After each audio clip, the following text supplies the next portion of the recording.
గతంలో ఉన్న పరిస్థితిని ఒక చిన్న ఉదాహరణ ద్వారా మీకు చెప్పదలుచుకున్నాను, ఎందుకంటే రేపటి నుంచి మీరు చూడబోతున్నారు కాబట్టి. త్రిలింగ దేశం అని ఒక దేశం ఉండేది. ఆ దేశానికి రాజు చంద్రసేనుడు. ఆ చంద్రసేనుడికి ఓ కొడుకు ఓ అల్లుడు ఉన్నాడు, రామసేనుడు హరిసేనుడు. రామసేనుడికి ఒకటే కోరిక, ఎట్లన్నా చేసి చంద్రసేనుడిని ఆ కృష్ణుడి నుంచి దొబ్బి కింద పడేసి అందులో కూర్చోవాలి. దానికోసం అన్ని రకాల ప్రయత్నాలు చేసిండు. ఇంట్లో అమ్మతో చెప్పించండు, భార్యతో చెప్పించండు, చుట్టాలతో చెప్పించండు, తండ్రికి ఎన్ని చెప్పించినా ఇంక ఇది జరుగుతలేదు. చూసి చూసి చూసి ఇక ఎక్కడ జరుగుతలేదని చెప్పి ఏం చేయాలని ఆలోచన చేస్తుంటే ఆయనకు హరికర వేణుగోపాలరావు గారు పెద్ద మనిషి ఎదురైండు.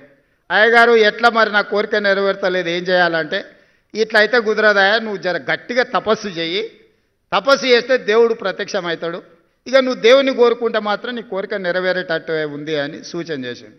సరే మంచిదని ఎత్తుకుతే ఆదిలాబాద్లో 1000 ఊడల మర్రి కనిపించింది, ఇది అయితే బాగుంటుంది తపస్సు అని. రామసేనుడు పోయి 1000 ఊడల మర్రి కింద కూర్చొని ఇక కఠోరమైన తపస్సు తంత్రాలన్నీ చదువుతుంటే ఇక మొత్తం త్రిలింగ దేశంలో ఉన్న అందరికీ నిద్రలేని పరిస్థితులు వచ్చినాయి. ఈ లోపల హరిసేనుడుకు పొన్నం ప్రభాకర్ లాంటి మిత్రులు చెప్పిండు, మీ బావమరిదాడ తపస్సు చేస్తున్నాడు, కుర్చీ పోయేటట్టే ఉంది, మరి నీ సంగతి ఏంది అని. అమ్మ ఇదేదో ప్రమాదానికే వచ్చేటట్టున్నా, ఆయన కూడా ఆడిపోయింది, ఏం చేస్తుండో బావమరిది చూద్దామని. చెట్టు కింద బావమరిది మర్రి చెట్టు కింద కూర్చొని కఠోరమైన తపస్సు చేస్తున్నాడు. బావజరు తెలియకల్లోడు, దేవుడు అనేటోడు పైనుంచే కిందికి వస్తాడు కదా ప్రత్యక్షమైతే అని మర్రి చెట్టు ఎక్కి మర్రి చెట్టు మీద కూర్చొని ఆయన కూడా తపస్సు కూర్చున్నాడు.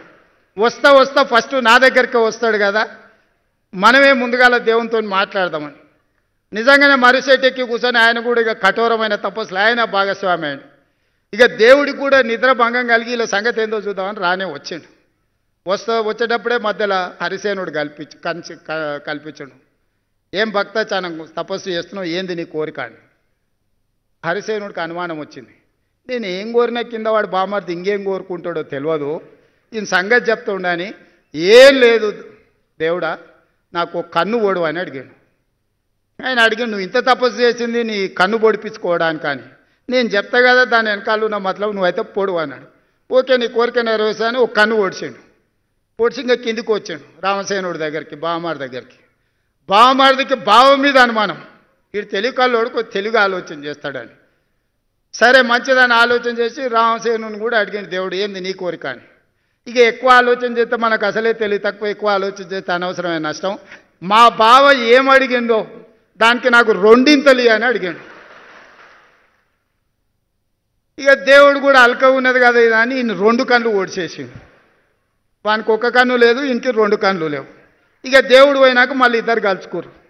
అరే పరిస్థితి ఏంది, ఇట్లా అయిపోయా, ఇట్లయితే ఎట్లయితుంది, మరి ఎట్లా బతుకుదాం, మరి ఇట్లా కుదిరేటట్లేదు, ఇట్లా మనం పని చేసుకునే పరిస్థితి చేయి దాటిపోయిందని. అప్పుడు ఇద్దరు కలిసి ఒక ఆలోచనకు మాలో పెద్ద మనిషిని కలిసిరాయా, మా పరిస్థితి వానికి ఒకటి లేదు, నాకు 2 లేవు, మా ఇద్దరు పరిస్థితి ఏందని. ఓ పని చేయండి, శుక్రవారం నాడు మక్కా మస్జిద్ కోండి, శనివారం నాడు బిర్లా టెంపుల్ కోండి, ఆదివారం నాడు మెదక్ చర్చి దగ్గర కోండి. ఆడ మెట్ల మీద కూర్చుంటే వచ్చేటోడు పోయేటోడు ఏదో ఒకటి ఇస్తాడు,